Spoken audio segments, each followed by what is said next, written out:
내수 부진으로 어려움을 겪는 소상공인과 자영업자를 위해 국세청이 세무조사를 유예하기로 했습니다. 500만 명이 넘는 소상공인과 자영업자에게 혜택이 돌아갈 것으로 보입니다. 곽동화 기자입니다. 최근 내수 증가세 둔화로 매출이 줄면서 자영업자와 소상공인들은 어려움을 겪고 있습니다.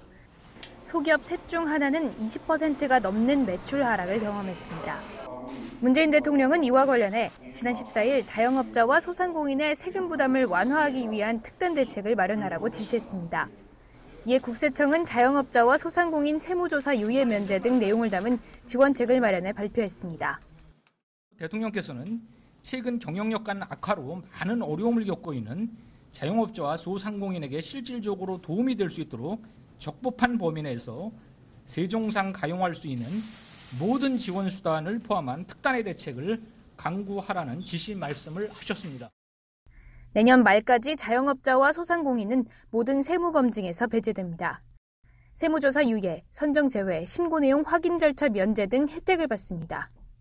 다만 부동산 임대업이나 유흥주점, 의사, 변호사 등은 포함되지 않습니다.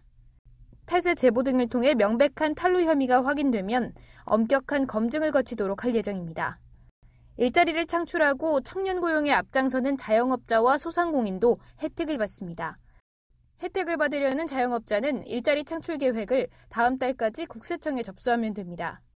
국세청은 매출 300억 이하 기업의 고용 인원이 2% 이상 증가한 경우 세무조사에서 제외 유예하고 청년을 고용한 경우 인원을 2배로 계산해 적용하겠다고 밝혔습니다. 이 밖에 매출 감소와 폐업 등 경영에 어려움을 겪는 자영업자에 대한 세정 지원도 이뤄집니다.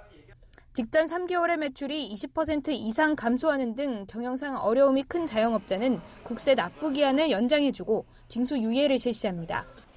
오랫동안 사업에 실패해 국세를 내지 못하는 국민을 위해 마련된 체납액 소멸 제도도 적극 활용하도록 지원합니다. 이 밖에 정부는 저소득 자영업자를 대상으로 근로자녀장려금, 일자리 안정자금 등 자금 지원을 받을 수 있도록 장려할 방침입니다. KTV 곽동화입니다.